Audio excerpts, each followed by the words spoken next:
Hey everybody, so great to see you. We're talking about something really special today, angels. And maybe you've heard of angels, maybe you've seen pictures of angels. Now, Barry, what is an angel?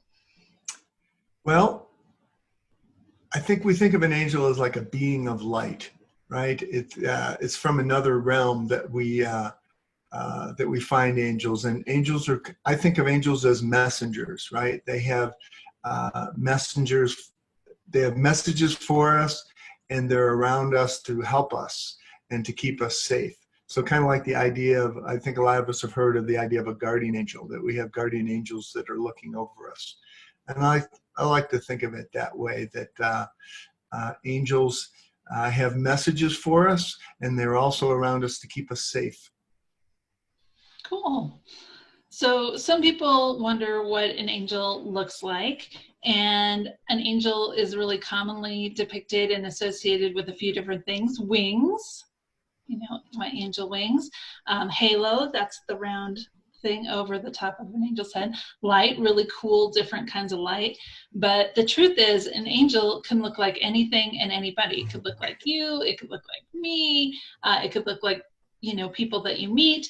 It could be invisible, or it could even be a thing. Angels can really look like anything. And we know God is in everything. So, of course, if angels are kind of messengers from God, then it makes sense that an angel could be in anything and look like anything.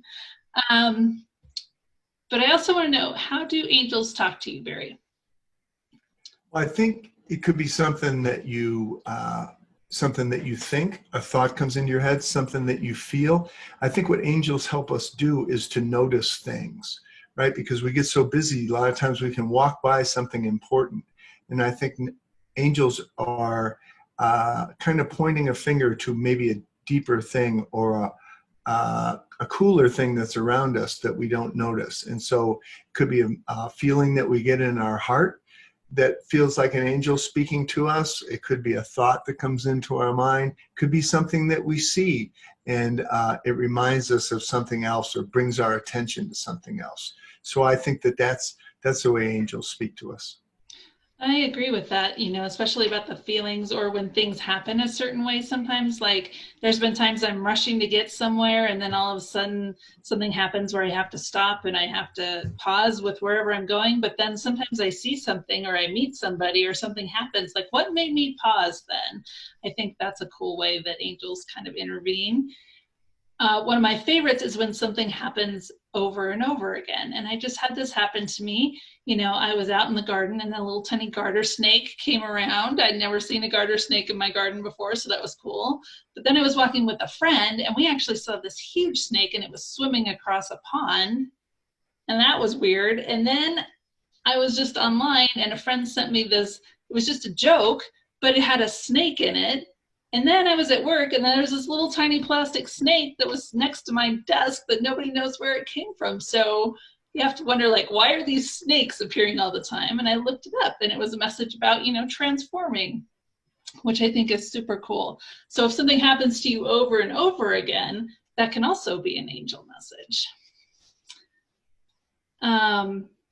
There are other things that happen over and over again, or sometimes have certain meaning, and that's numbers. So can you tell me about angel numbers, Barry? Yeah, sometimes we see numbers repeating in different ways, and we see patterns of numbers. And once again, I think it brings our attention to something. So a number that a lot of people think about is 1111, and you'll just notice it on your watch, or you'll notice it on your phone. You check your phone, it's like, wow, it's 1111.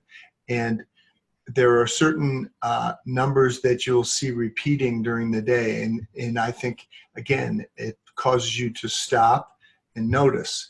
And it causes you to think and slow down a little bit. And I think that's what angels are trying to do, is to speak to us on a soul level instead of on a day-to-day level. I think that's true. And because angels are associated with their big wings, finding a feather can also be a message from an angel. And the color of the feather can mean different things. So a white feather might mean that your guardian angel is around keeping you safe. An orange feather might mean that something really creative is about to happen.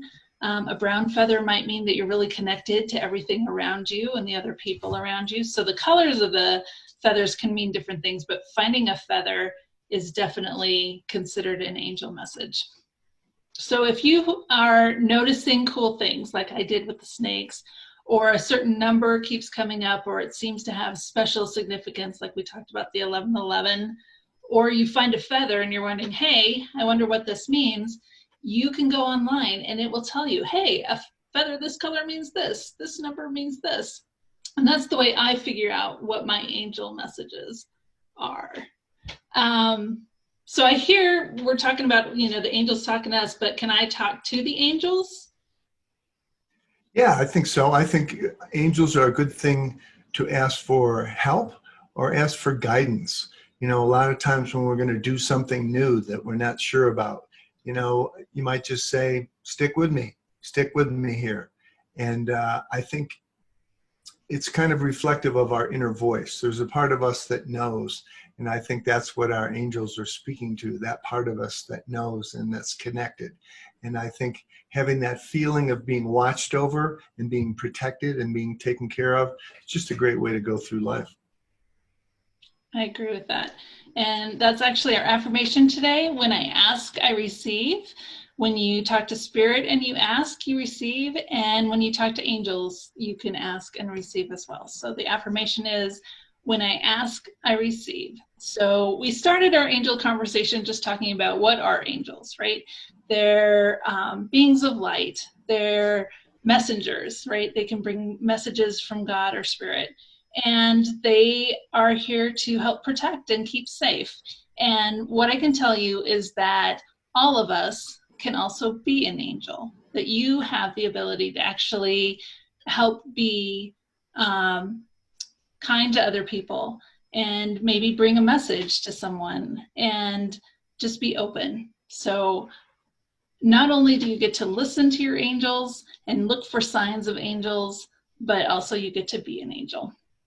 Okay, everybody, we'll see you soon. Bye.